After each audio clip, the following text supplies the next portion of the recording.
chegamos em Grodeck. Grodeck foi um cara excepcional.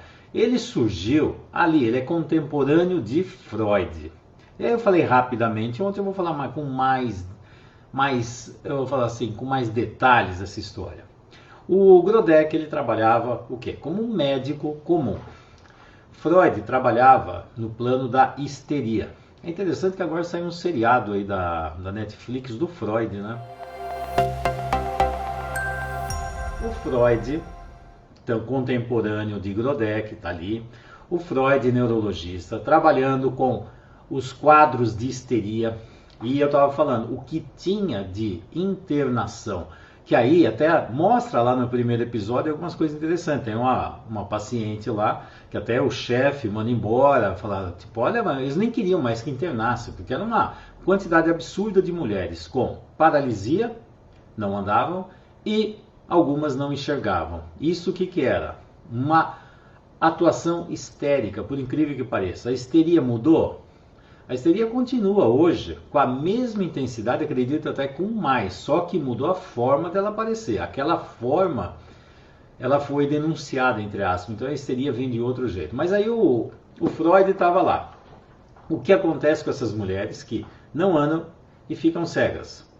Tem algum problema no sistema nervoso, alguma doença orgânica? E aí vem as várias teorias, né? E aí o que acontece? Ele passa por uma experiência muito interessante lá na França, quando ele passa por uma situação de hipnose, onde o profissional que está lá, ele hipnotiza, se não me engano é o Charcot, agora estou full, acho que é do Charcot, daqui a pouco eu lembro se é mesmo. Aí ele foi lá, e aí esse profissional foi lá e falou assim, vou fazer uma demonstração para vocês do que acontece dentro desse quadro de histeria. Aí esse médico francês, ele pegou uma cliente histérica que era cega, estava cega, e pegou uma outra cliente que estava paralítica. E aí, sabe o que ele fez? Ele fez assim, ele hipnotizou as duas e conseguiu levar a hipnose num nível mais sonambúlico, num nível mais profundo. E aí ele deu o seguinte comando.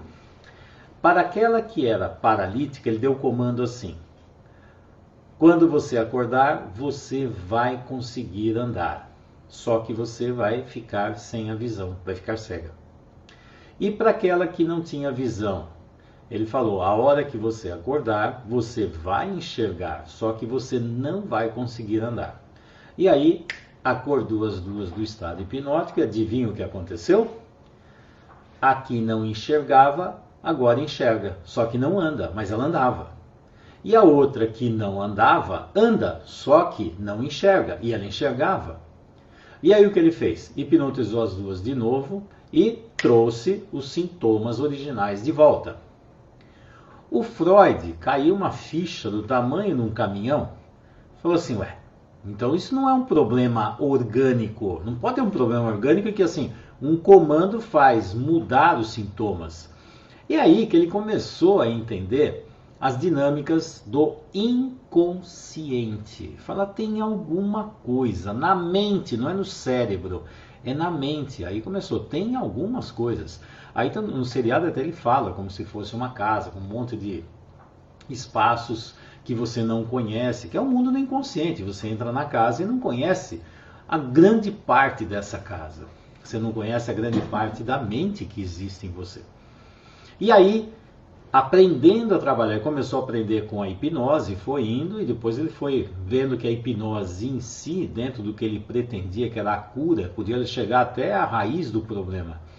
Mas depois ele começou a fazer associação livre, mudar as técnicas dele, tá?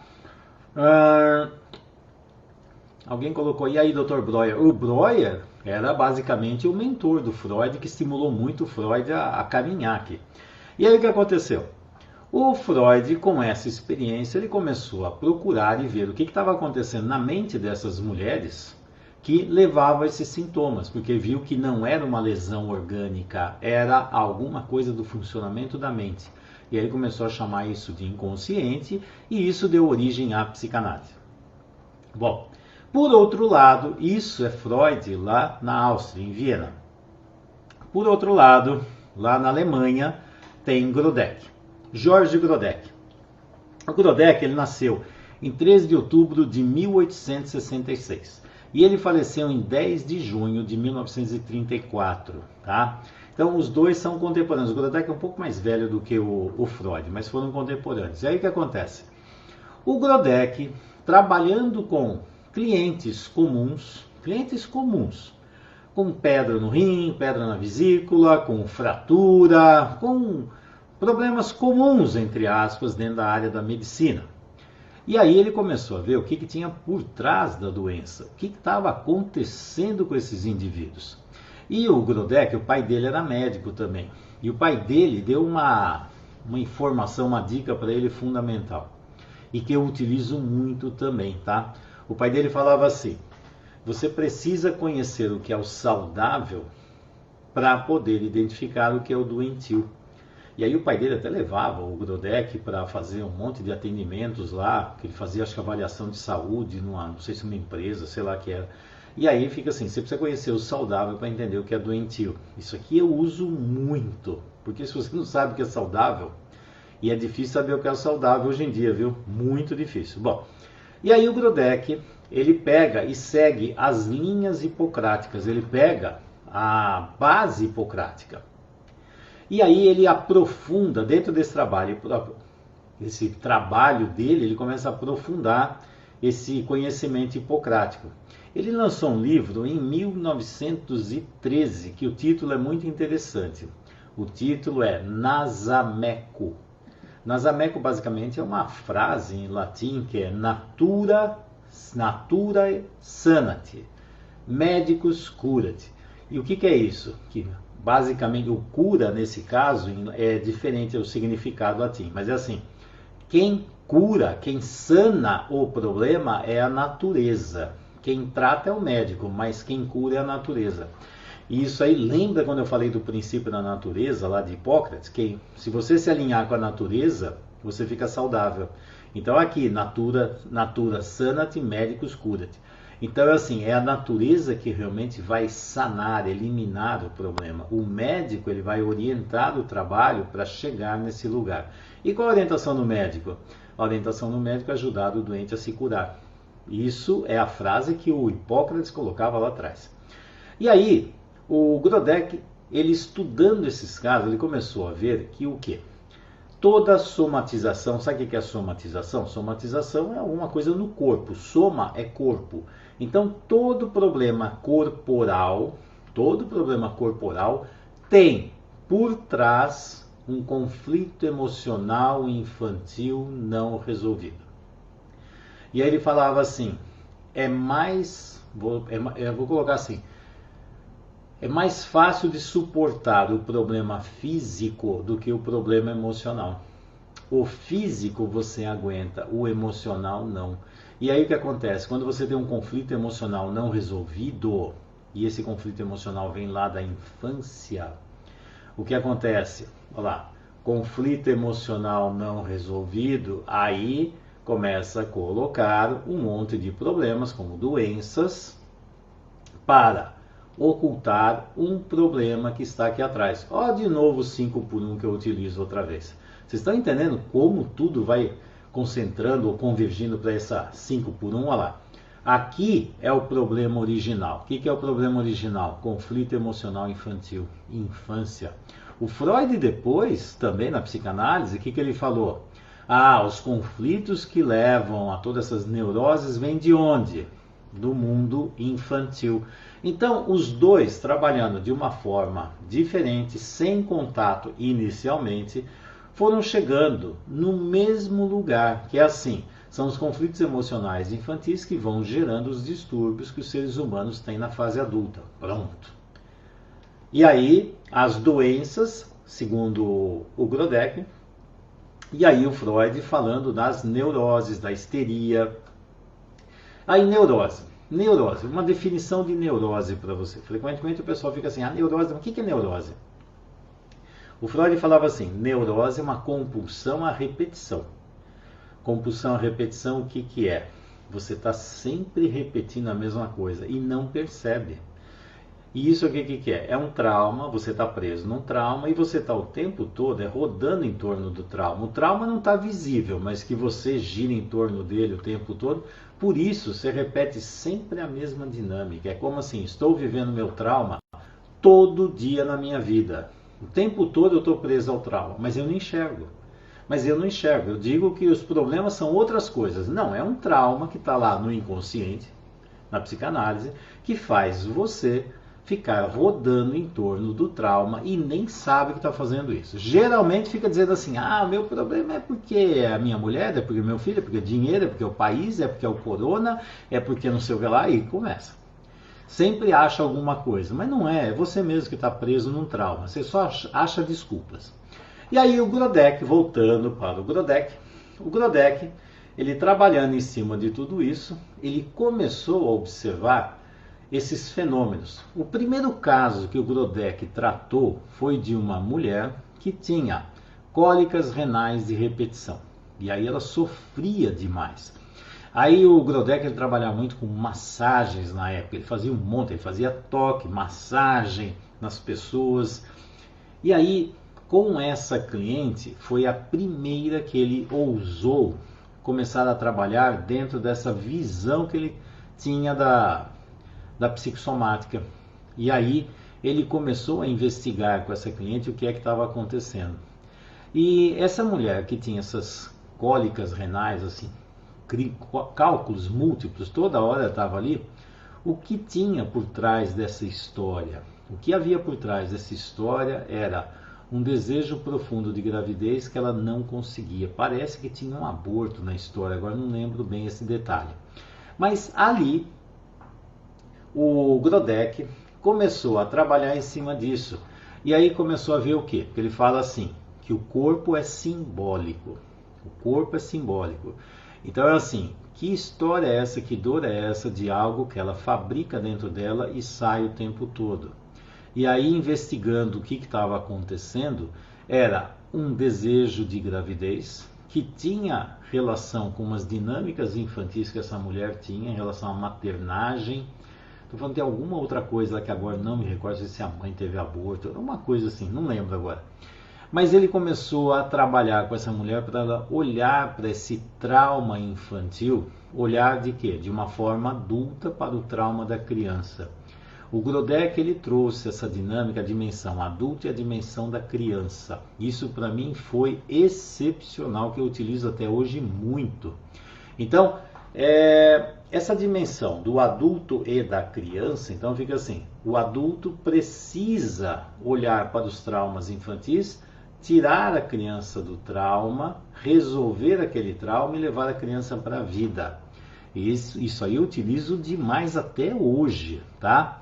Então aqui, quando ele trabalhou com essa mulher, e isso fez um sentido absurdo dentro dela, então ele deu o quê? Ele deu um significado maior que estava por trás disso. O que ele fez? Ela ofereceu isso, ele foi lá e descobriu isto, e mexeu. E adivinha o que aconteceu? Essa mulher não teve mais cálculo renal. Impressionante, né? E a partir daí, ele começou a trabalhar com os clientes e investigar. E ver o que estava acontecendo por trás de todas essas doenças crônicas. Ele falava uma coisa importante que é assim, doença aguda você não ouse mexer, deixa a coisa quieta lá. Porque a coisa aguda, o que acontece? Uma doença aguda, uma gripe, alguma coisa, isso aqui o próprio organismo se cura, então você não mexe nisso. Agora, alguma coisa que persiste, que é crônico, então toda hora está aparecendo a doença, aí tem alguma coisa que precisa mexer. Aí o Grodeck começou a trabalhar e ter muitos resultados. Ele trabalhava numa clínica lá em Baden-Baden. Uma vez na Alemanha eu passei lá em Baden-Baden. Na hora que eu vi Baden-Baden, eu falei, nossa, estou aqui na terra do Grodeck, onde ele tinha uma clínica lá que trabalhava com todo mundo. E aí me deu uma sensação até interessante, eu não sabia nem onde estava lá, mas era só passagem. Mas eu lembro até hoje, eu lembro que eu fui comer uma coisinha lá no centro da cidade ali, e fica aí aquela sensação, gente, o Grodeck estava por aqui, devia ter passado por ali também, vivia ali também, né? E aí o Grodeck e o Freud foram desenvolvendo um trabalho que no fundo é um trabalho com uma base muito parecida, porque os dois convergiam para onde? ele chegava ali no trauma infantil, os dois. O Grodeck, quando conheceu o trabalho do Freud, e naquela época você vê que não era tão fácil conhecer o trabalho do outro, né? Mas quando ele conheceu, o Grodeck até ficou com o pé atrás em relação ao Freud. Ficou com uma sensação até que tinha alguma coisa, tipo, o cara tá roubando meu trabalho, não é possível, mano.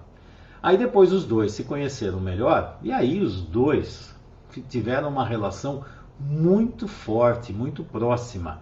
Por quê? Porque os dois tinham uma mentalidade que convergia para o mesmo lugar, só que eles tinham visões diferentes. E nessas visões diferentes, então, por exemplo, o Freud falava muito do mundo do inconsciente. O Grodeck falava do mundo do isso, que eu falei ontem. O isso é o Deus natureza, é o mundo, é a natureza. E aí o Grodeck não trabalhava muito com essa história de... Muito não, ele não trabalhava com a história de consciente e inconsciente.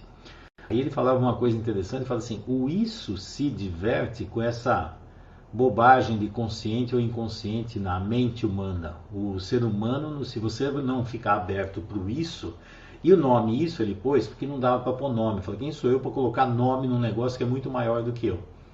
É algo que é o todo. Então é o isso. Ele pôs o nome do isso. E o que é o isso? Essa força da natureza. E aí você precisa se alinhar nessa força da natureza para ficar saudável. Então quem comanda? Quem comanda é a natureza. E o ser humano faz uma reverência à natureza. Bem diferente do que a gente vive hoje, né? Apesar que hoje está todo mundo isolado fazendo reverência para a natureza, que o corona faz parte da natureza. Lá está ele aí. Então o que acontece? Aí o Grodeck, ele começa a compartilhar os conhecimentos dele com Freud e vice-versa. Por exemplo, o Grodeck ele tinha uma inspiração impressionante para pegar e sacar as coisas. O Freud ele se abastecia muito das dinâmicas do Grodeck. Tanto é que ele pegou o conceito do isso e transformou no id. Então é uma fonte de informações para o Freud. E uma coisa que o Freud ajudou o Grodeck era colocar ordem nas coisas. O Freud era mais assim, o Grodeck brotava coisas. Então os dois juntos foi muito interessante essa dinâmica. Eu lembro quando eu fui para Viena e fui lá no Museu do Freud, a casa onde o Freud atendia tudo, e na parede, adivinha a foto de quem estava lá? Do Grodeck. E aí tem uma história interessante que assim, o Freud fez de tudo para o Grodeck ir para a psicanálise, mas o Grodeck não quis saber. Uma vez teve um congresso da psicanálise que o Freud lá convidou e fez questão que o Grodeck fosse. E o Grodeck foi lá e fez uma palestra. E a palestra que o Grodeck deu nesse congresso de psicanálise foi muito interessante, que ele falou assim, a palestra era, porque eu nunca vou fazer parte de uma instituição como a psicanálise. E esse era o tema que ele levou para o congresso de psicanálise. Sabe o que ele falou? Ele falou assim, eu nunca entrarei num local onde vai me dizer o que eu preciso fazer com o meu cliente. Porque se eu pertencer, por exemplo, à psicanálise ou qualquer outro instituto, eu tenho que seguir as regras do instituto. Então meu foco não é mais olhar para o cliente, e sim olhar para as regras, que esse instituto vai me dizer o que eu devo fazer e eu não devo fazer. E eu não trabalho assim. Para mim, o meu foco é o meu cliente. Eu vou fazer aquilo que o meu cliente precisa. O meu cliente é o meu referencial de trabalho. E tem coisas que eu faço para um que dá certo, tem coisas que eu faço para outro não dá certo e muda tudo, porque cada cliente é único. E o cliente é que me orienta o trabalho. Então eu vou trabalhando com ele até encontrar um caminho que eu ajude a se curar. Olha lá, que eu o ajude a se curar. E por isso eu não posso entrar em nenhuma instituição. Porque se eu entrar na instituição, eu tenho que fazer aquilo que o instituto diz que é para fazer. Então o meu foco não é mais o cliente, e sim o instituto. E eu sou fiel ao cliente, não à instituição. Eu sou fiel aos resultados. E eu vou fazer aquilo que o meu cliente precisa, independente se o instituto diz que pode ou não pode, deve ou não deve. Porque naquele momento o instituto achou que é aquilo que tem que ser feito. Deu para entender quem é Grodeck? Olha a palestra que ele deu no Instituto de Psicanálise para dizer por que ele não entrava na psicanálise. Eu adorei essa história, tanto é que eu lembro dela com carinho até hoje, porque imagina, esse é o Grodeck. Esse é o Grodeck. O Grodeck também era um dos analistas selvagens que o Freud falava, mas os dois tinham um contato muito forte. E aí eu até comentei do livro disso, O Livro Disso, de Jorge Grodeck, da editora Perspectiva. Procurem no sebo, se não achar, difícil de achar. Teve uma reedição há alguns anos aí, talvez ainda consiga achar um livro mais fácil, mas se não der é sebo mesmo, ou então às vezes PDF que pode ter. Na internet tem. Na internet tem, ó, a Carla já até pesquisou. E o livro disso é baseado nas cartas que o Grodeck escrevia para o Freud para explicar o conceito do isso. Então tem várias cartas. O livro, eu vou dizer, ele é fininho. Ah, mas você não consegue ler esse livro de uma...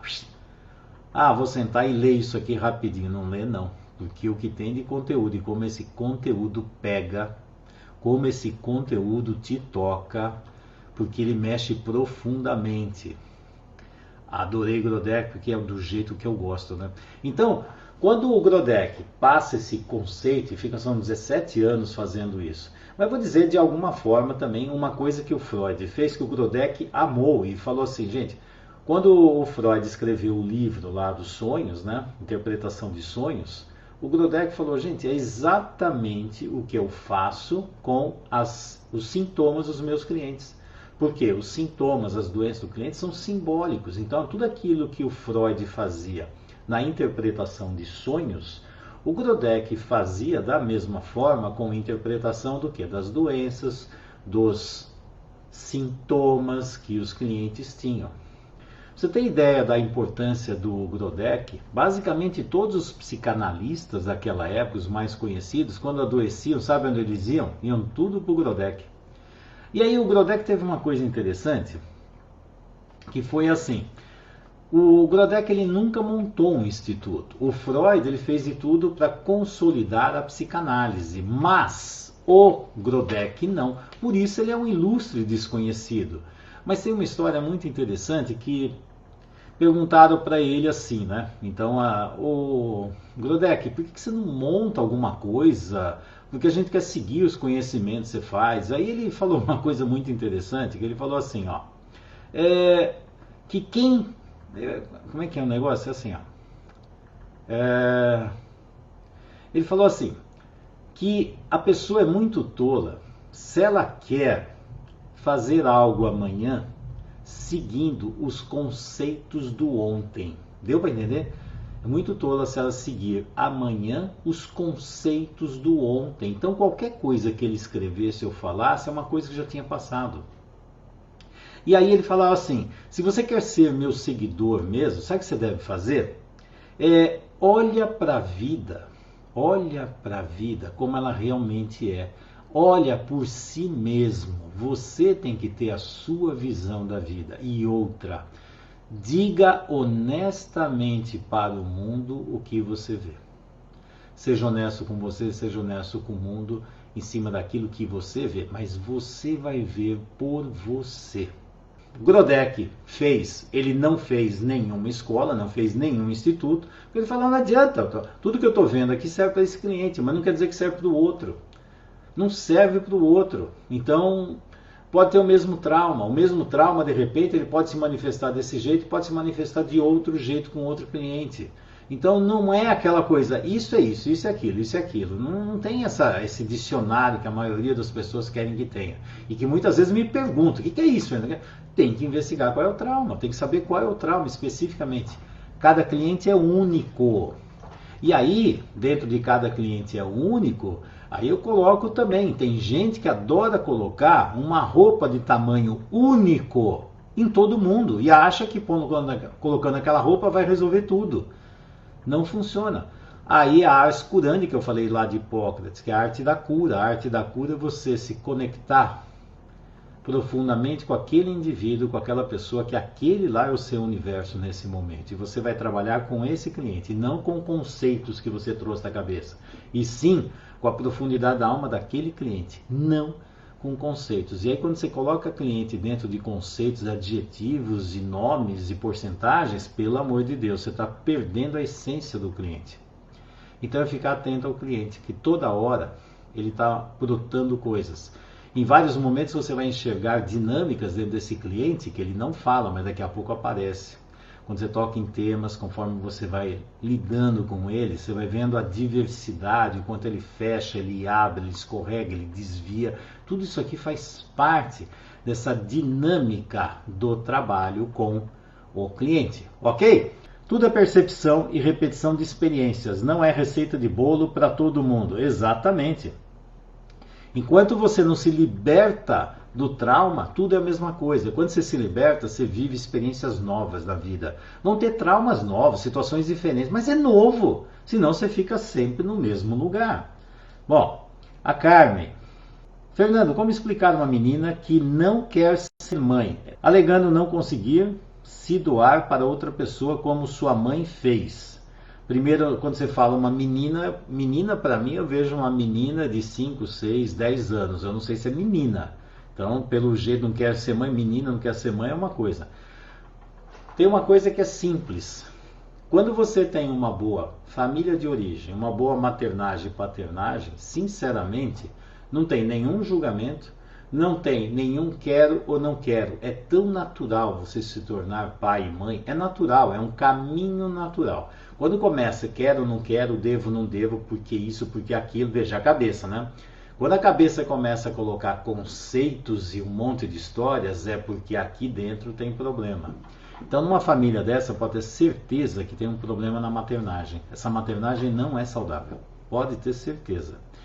Ou ela, essa criança, essa menina, ou sei lá se essa menina que está aqui de repente já é adulta, não sei, mas a menina que não quer ser mãe, frequentemente é assim. Muitas vezes ela não quer ser mãe, sabe por quê? Ou ela vai virar a filha eterna, para a mãe cuidar dela para sempre, e esse é um arranjo, um conluio neurótico que existe lá, tipo, porque se eu crescer, eu vou ter que cuidar da minha mãe, por exemplo. Então fica assim, ou eu fico infantil para minha mãe cuidar de mim, porque se eu crescer, é a minha mãe que fica infantil e eu cuido dela. Quando o que deveria ser feito é, eu como mãe ou como pai, passo para os meus filhos. Meus filhos vão pegar isso e vão passar para os filhos deles. O que meus filhos devem para mim? Nada. Absolutamente nada. Aliás, quando o filho quer voltar e me dar alguma coisa, eu falo assim, vai levar isso para os seus filhos, que eu tenho o suficiente para mim. Eu não sou criança. Para de me olhar como criança. Eu não admito que você me veja como criança. Como você entende a transferência entre os representantes quando cada um ressoa dentro de... Bom, então vou colocar assim. Quando você trabalha com sistêmica, aí você deve estar falando de constelação. E aí tem uma coisa que a sistêmica praticamente tira, põe de lado as dinâmicas transferenciais. Que é assim, quando tem um atendimento psicanalítico clássico, então está assim, o que acontece é analisar os fenômenos que acontecem na relação entre o cliente e o terapeuta. E aí vamos ver transferências positivas, negativas, resistência e assim por diante. Todas as transferências, independente seja positiva ou negativa, são o quê? São interferências da relação. E outra, o psicanalista achar que ele é uma página em branco, que o outro projeta e eu não tenho nada, isso aqui também é achar que ele é Deus, né? Claro que ele tem um monte de coisas. Quando você trabalha com a sistêmica, muda radicalmente a dinâmica do trabalho. Porque fica assim, não é mais um em relação ao outro. É o terapeuta vendo o cliente em relação aos problemas e a vida dele. Não é para olhar para o cliente. E aliás, tem muito constelador que quando eu faço constelação para mostrar, fazer um trabalho profissional, qual é a função saudável do profissional, eles colocam geralmente o cliente olhando para ele aqui grudado. Isso aqui é uma relação materna, é a relação que vai ficar aqui, ó. E aí o cliente ele não tem que ficar olhando para o constelador. Ele tem que olhar para os problemas dele, para a vida dele, olhar para o mundo dele. E o terapeuta, o constelador, vai ajudar essa história. E quando acontece, por exemplo, e acontece muitas vezes, o representante, você saca que ele está fora do campo. Ele entrou numa dinâmica dele. Se ele entra numa dinâmica dele, é impressionante, destoa. Você como constelador, para ser constelador, é bom você fazer o quê? Fazer a sua constelação pessoal, ou as suas, né? Você se trabalhar, você participar bastante de constelações, E isso é importantíssimo, por isso no curso que eu faço do Consciência Sistêmica Presencial, onde eu treino os consteladores, basicamente eles passam por mais de 40 exercícios de constelação. Basicamente são 40 constelações durante o curso todo, dá para ter ideia, né? E aí, quando você é constelador, você sente o campo. Quando você vê, tem alguém que está destoando, você vê que a pessoa está centrada nela, ela não está conectada com o campo. O que você faz? Você tira ela como representante e coloca outro representante no lugar. Só isso. E aí a coisa funciona. Mas você saca, você percebe. É nítido, não é difícil perceber, tá? Se você tem a noção do campo, você sabe que aquela pessoa está completamente desconectada do campo. Completamente, ela está presa na história dela. Se ela está presa na história dela, ela está numa transferência dela. Ok? A Zuleima está aqui, ó, uma pergunta, vai sumir a pergunta. Em nosso mundo atual, como podemos praticar a reverência pela natureza? Simples, simples. É você não acreditar que você é dono do mundo, não acreditar que os seus julgamentos mandam em tudo, que as suas crenças e as suas convicções são as melhores coisas do mundo. Não são, não. Quando você, a natureza, basicamente, é quando a sua mente se conecta no seu corpo, na sua essência.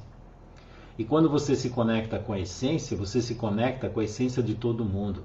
Para de ter preconceitos, para de ficar, eu sou certo e o outro é errado, eu sou inocente, o outro é culpado, eu sou certo, o outro é errado, eu sou bom, o outro é ruim, sei lá. Fica essas coisinhas de polarização louca que tem por aqui.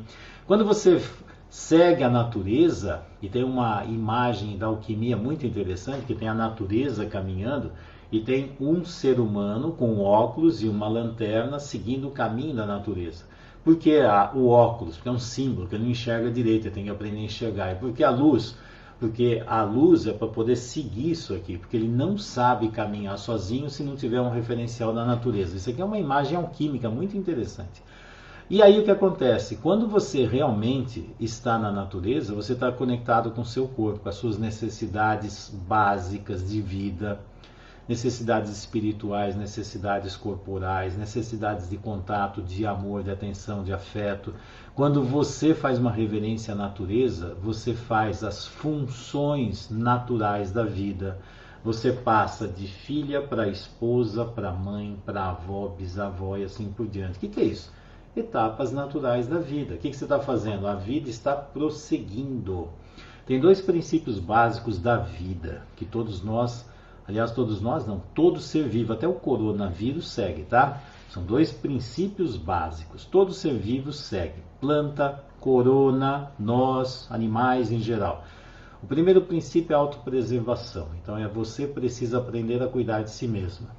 Segundo princípio básico da vida, preservação da espécie. Por quê? Porque você vai morrer como matéria, mas você vai ser uma ponte para a vida seguir para a próxima geração. Isso é a vida. Se alguém lá atrás não fizesse isso, nós não estávamos aqui. O corona faz isso também. Ele tem de tudo para se proteger e faz o quê? Preservação da espécie, que a espécie dele tem que seguir. É um ser vivo como nós. Segue os princípios da vida, ok? A Cati, há exatos 2 anos acordei de madrugada com uma dor lancinante na região occipital, tipo picada de marimbondo, queima 24 horas na pele. Piora na deglutição, nenhum diagnóstico. O que fazer? Bom, se você não tem nenhum diagnóstico orgânico, você deve ter algum diagnóstico emocional ou mental. Aí precisa ver o que está por trás disso, que história é essa? Dependendo da região, aí uma pergunta básica assim, para qualquer doença, o que estava acontecendo na sua vida nesse momento? Por quê? Porque aí geralmente o que nós pesquisamos é a dor onde que é? Na região occipital. Occipital, é aqui, então não sei se é parte de músculo e tendão ou se é da parte do cérebro, não sei, mas geralmente é aqui, geralmente é tendão, periósteo, alguma coisa muscular. Aí vem assim, você é controladora demais? Eu até mexi aqui para ver se eu conseguia ver a sua foto, mas você tem, pela foto, parece que você é histérica, pela dinâmica aqui, vai muito para a região, para rigidez, tem uma sedução e deve ter um controle, mas a foto é desse tamanhozinho, então para analisar, então o que está acontecendo? Se for os controladores, tem muita dor aqui, e geralmente quando alguma coisa sai do controle, a coisa começa a pegar.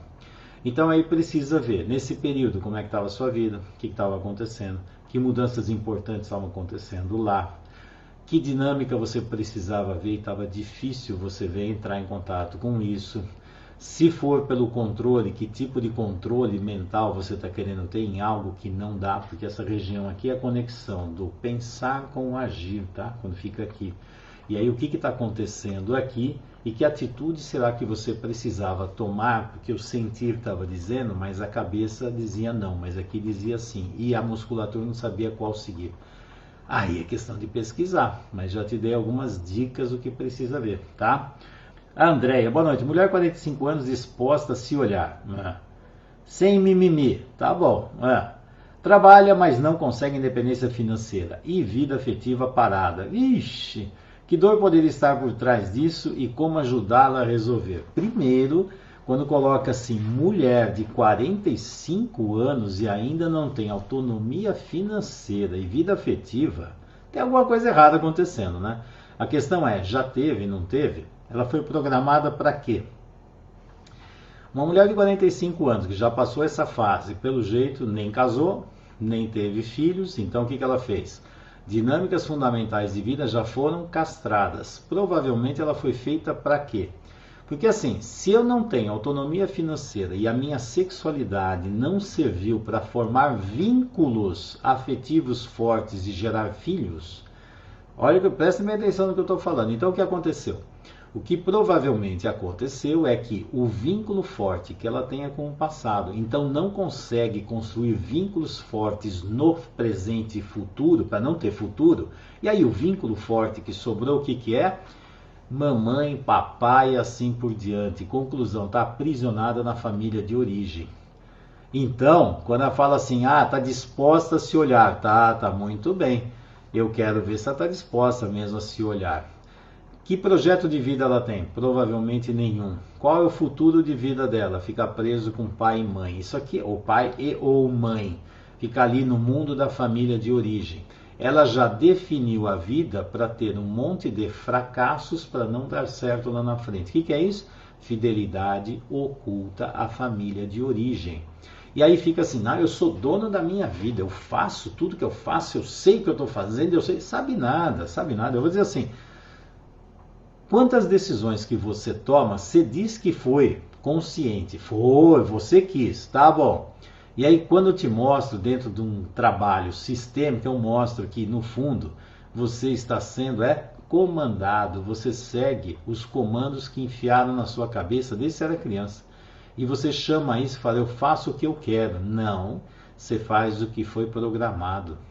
E as pessoas acham que são livres. Principalmente aquelas que acham que são muito livres, são as mais presas. Quando fica assim, não, casamento é uma prisão, não, ter filhos é uma prisão, não, tudo isso aqui. Essas estão presas, adivinha onde? No passado. Foram treinadas para quê? Não, você tem que ser livre, não se amarra a nada. Para que casar? Para que ter filho? Para que isso? Para que aquilo? Ok, segue a vida. Depois você vai ver o vazio que vai ficar na vida lá na frente. Mas pode ter certeza que aqui tem uma fidelidade oculta, um emaranhamento na família de origem. A mente dela não vê, mas que com certeza ela está presa, tá. Eu vejo pelos fatos. Autonomia financeira, sexualidade. Sexualidade é para cortar vínculo infantil do passado e unir vínculos adultos com pessoas diferentes da família. Pelo que está aqui, não montou. 45 anos, então ela está com um vínculo forte na família de origem. Essa sexualidade não fez isso aqui, não seccionou o cordão umbilical da criança com papai e mamãe. Ainda está preso lá. E criança no mundo aqui fora não casa, não tem filhos e não trabalha, porque ainda está numa dinâmica infantil. E aí precisa ver o que está segurando essa cliente nesse universo infantil, ok? Aqui, pode comentar alguma coisa de TPM. TPM aqui, ó. Vamos lá. Transtorno pré-menstrual. É interessante que o João Carlos está perguntando, não é uma mulher, né? TPM, se for a TPM, transtorno pré-menstrual, que eu estou imaginando, né? Que às vezes por sigla, de repente é um monte de sigla, mas o mais comum é transtorno pré-menstrual. As mulheres que têm transtorno pré-menstrual, pode pesquisar, tem alguma dinâmica complicada do feminino dentro dela. Do feminino, tá? Tem muitas mulheres que aparentemente são extremamente femininas, mas não são. É um feminino montado para o pai. Feminino montado para o pai não consegue construir relacionamentos afetivos adequados, porque a fidelidade é para o pai. É ser a mulher perfeita para o pai. Ela é linda, ela é maravilhosa, ela é sedutora, mas muitas vezes não vai. Quando tem um distúrbio no feminino, o feminino devia ser a conexão com a mãe. A mãe traz o feminino para esse feminino atrair o masculino lá fora e montar um novo relacionamento. Se o feminino tem uma característica doentia, tudo aquilo que tem a ver com o feminino, como por exemplo menstruação, e a hora que menstrua lembra que é uma mulher, e aí dependendo da dinâmica que eu tenho, a mulher tem com o seu feminino, se não for uma dinâmica saudável, isso vai promover um monte de problemas nos órgãos genitais, na menstruação, nesse conflito das dinâmicas femininas que aparecem. Aí tem que pesquisar quais são as dinâmicas que estão acontecendo lá. Toda vez que tem um sintoma, ele dá uma dica de onde você deve procurar, mas não diz com certeza o que realmente é, mas é por aí, começa a procurar que encontra, tá? Aqui a Priscila, estou em tratamento de câncer de mama, seio direito, fala um pouco. Toda vez que tem câncer de mama, útero e ovário, tem muito a ver com o que eu estava falando com o TPM, eu vou pegar até a mesma conotação. Toda vez que tem um câncer de mama, interessante, uma vez eu vi um estudo que falava assim, se é câncer de mama direito ou câncer de mama esquerdo. Se for do direito, é um problema com o marido, com alguma coisa. E for esquerdo, é em relação com a mãe. Mas eu vou dizer, os dois são problema com a mãe, porque quando tem câncer de mama, o que a mama representa? A mama representa a maternagem. A mama não chama mama à toa, porque representa a mãe. A relação que cada mulher tem com a mãe fala no corpo através do que? Dos órgãos genitais. Eu estava falando de TPM, é a mesma coisa, vai chegar aqui, ó, mama, útero e ovário. Quando tem problemas na dinâmica do feminino, quando tem, por exemplo, conflitos, raivas importantes dentro dessa relação mãe-filha feminino, os órgãos vão representar os conflitos inconscientes que existem nessas relações. Quando tem um câncer de mama, frequentemente tem uma relação doentia do portador de câncer de mama com a sua própria mãe. Por isso é muito comum você ver repetição de câncer de mama em várias mulheres, porque a maternagem ela vai ficando doentia e vai passando de uma mãe para a filha, de uma mãe para a filha, de uma forma doentia. E isso aqui, se for um caminho doentio, pode gerar TPM, pode gerar endometriose, pode gerar câncer de mama, útero e ovário. Então aqui precisa entrar em harmonia com o feminino e com a maternagem. Precisa ver como é que está essa relação entre essa cliente e a mãe. E essa relação precisa estar amorosa dentro da realidade. Significa eu poder receber da minha mãe as coisas boas que ela me deu, mas eu também tenho o poder de colocar distância das coisas ruins que a minha mãe colocou em cima de mim. Eu fico com o lado amoroso e ponho distância do lado doentio. Se eu souber fazer isso, que é só uma dinâmica adulta que sabe fazer isso, criança, ou eu pego tudo ou não pego nada. Para ter mãe eu levo tudo. Quando eu levo tudo, eu levo todas as porcarias juntas. E aí, essas porcarias vão gerando distúrbios, doenças dentro do indivíduo. Ok? A Tânia, na minha concepção sobre as doenças, e é muito complexo pois depende de cada indivíduo, pois cada um tem a sua história e o que está por trás de tudo para dar o diagnóstico, seja sistêmico ou clínico. Não é, Fernando? É o que eu acabei de falar. Você tem que ter... Quando você realmente é um profissional, aquele cliente é único. É único. É claro que aquilo que ele vai falar, você vai fazer uma série de associações, mas ele é único. Você não pode pegar e taxá-lo, dar um rótulo nele. Não é questão disso. E outra, ele está sempre em movimento. O que você vê hoje, amanhã você pode ver, ele está diferente. Pode estar melhor, pode estar pior, está diferente. E aí você está sempre aberto para ver esse cliente, porque você vai vendo esse cliente em camadas. Conforme você vai conhecendo, você vai aprofundando a consciência e tendo uma compreensão maior desse indivíduo dentro dele. Então é como imaginar camadas mesmo, como você vai aprofundando o conhecimento dele. Por isso que ele é único. Mas a maioria quer uma técnica mágica que dá resultados mágicos e que serve para todo mundo. É só colocar um gabaritozinho, pronto. Agora, pô, eu pus um rótulo, tá tudo aqui, tá resolvido. Oh, sinto muito, sinto muito. Isso não existe, isso não funciona. Homem muito apegado à mãe. Ixi, não é homem, é menino. Não tem boa relação com o pai. É menino, filhinho da mamãe. Não para emprego. Filhinho da mamãe não para emprego. Qual é a dinâmica? Filhinho da mamãe. Simples. Foi treinado pela mamãe. Ele está lá para ser o defensor da mamãe, ser o filhinho da mamãe. É um homenzinho melhor do que o papai. E a mamãe mostrou isso para ele. E a mamãe colocou esse filhinho entre ela e o seu devido marido. E esse filhinho vai ficar lá grudadinho na mamãe. Esse é o clássico filhinho da mamãe. Ele vai ficar tudo grudado na mamãe. Ele vive para a mamãe. E a mamãe vai fazer tudo para ele desde que ele se torne aquilo que a mamãe quer. Se ele fizer tudo que a mamãe quer, pronto. Só tem um problema.